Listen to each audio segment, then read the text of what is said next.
Hello, beautiful creatives. Before we jump in, I just want to say a heartfelt thank you for all the amazing comments, likes, and support on my recent videos. I'm so grateful you choose to spend a little of your time with me, and I truly hope the tips, recipes, and techniques I share help you along your own creative journey. Today, we're taking the bloom technique a little bigger and using a blow dryer. Now, I'll be honest, the blow dryer has always been a tricky tool for me. But with a few tweaks and a little practice, I've found some control and flow that really works, and I'm excited to share it with you. Let's get blooming on a bigger canvas. First tip, thin your paints. Thicker consistencies just haven't worked for me when using a blow dryer. They make it harder for the paint to move, and I always end up digging too deep into the pillow paint. My usual consistency for a bloom or swipe is around a 5-second trace. This one right here is tracing at 6 seconds. Let's bring that down to about a 3-second trace so the colors can glide more easily. To thin your consistency, all you need is a little water. Here, I'm adding 1/4 of a teaspoon at a time until I hit that sweet spot. Now, thicker consistencies do work better if you are doing a bloom by mouth or doing a swipe, because you have more control over the strength and pressure of your blow. But when using a tool, especially on a larger surface, thinner paint just moves more smoothly. I've already thinned all the colors I used in my previous videos. If you'd like to see exactly how I mix my paints and pigments, I'll have those tutorials linked in the description below. For my cell activator, I'm using a 3:1 ratio with Australian Floetrol. Make sure to shake the bottle really well before using it. This helps ensure an even mix. The 3:1 ratio means 3 teaspoons of Australian Floetrol mixed with 1 teaspoon of Amsterdam copper. Your cell activator should have no trace and should pour in a smooth, consistent stream with just a little bounce at the end.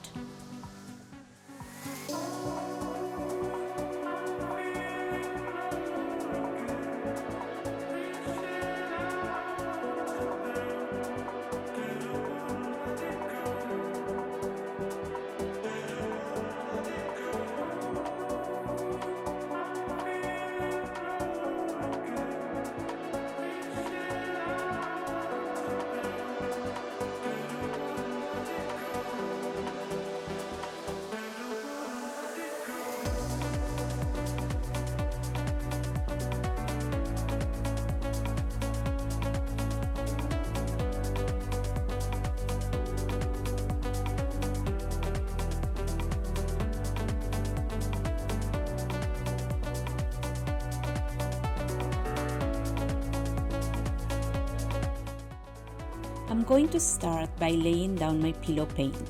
This is Color to Go by Sherwin-Williams. I'm careful not to pour too much because using too much pillow paint can lead to overstretching when you spin or tilt, which may cause your cells to distort or lose their shape.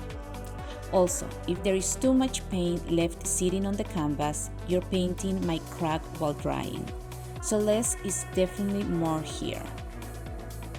I can't do a bloom with a blow dryer without giving a shout out to Karen from Waterfall Acrylics. She was the first artist I ever saw using a blow dryer for blooms, and she creates some really beautiful deconstructed blooms. If you haven't seen her work, definitely check out her channel. I've linked it in the description below.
Now we are ready for the blow dryer.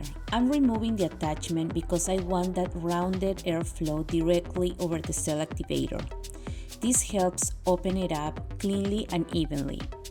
I'm using the high setting with cold air for better control without overheating the paint.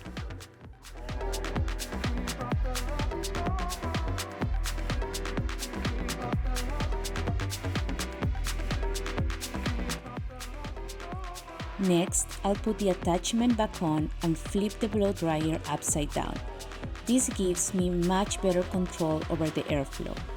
I need the cell activator to glide gently over the colors, and flipping the dryer helps direct the air across the surface instead of pushing it down. When I use the blow dryer the regular way, it tends to dig into the pillow, pushing the cell activator and colors downward, which breaks up the cells instead of spreading them.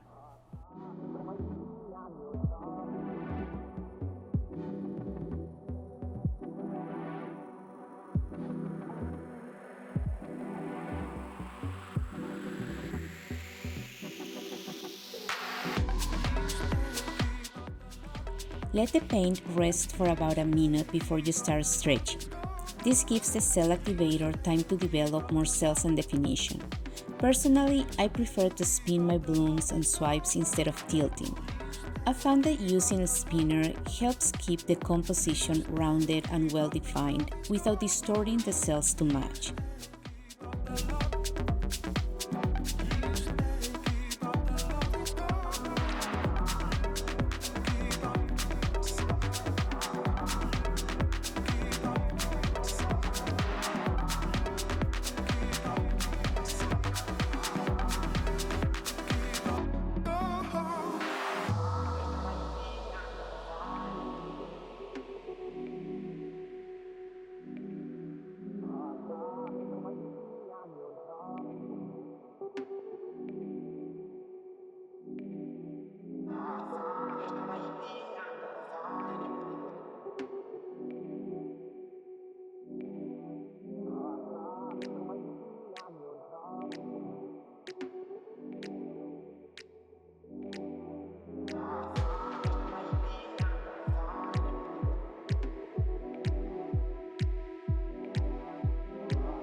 I was honestly surprised by these results. The blow dryer and I have been battling it out for a while now, but I think I've finally figured out the best way to use it for blooms.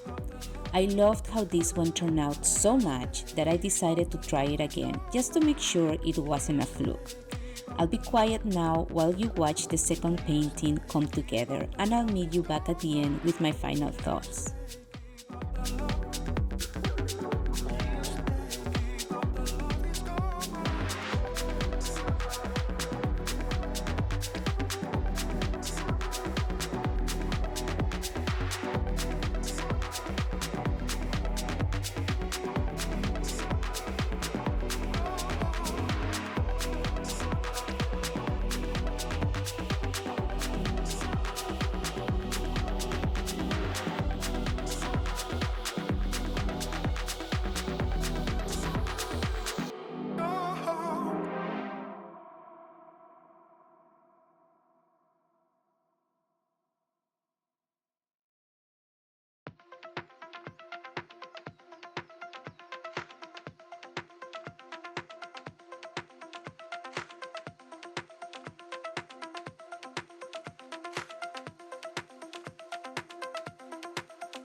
I have to say I'm really happy with how both of these turn out. For someone who's had a love-hate relationship with the blow dryer, this felt like a breakthrough. The cells held their shape, the composition stayed balanced, and I actually enjoyed using the tool, which is saying a lot. If you've struggled with bigger blooms or controlling airflow, I hope this video gave you a few tips to make the process smoother. Like everything in fluid art, it takes some trial and error, but when it clicks, it's so worth it. Thank you so much for spending your time here with me. If you found this video helpful or inspiring, please give it a like, leave a comment, and don't forget to subscribe for more art experiments and techniques. And as always, stay creative, stay curious, and I'll see you in the next one.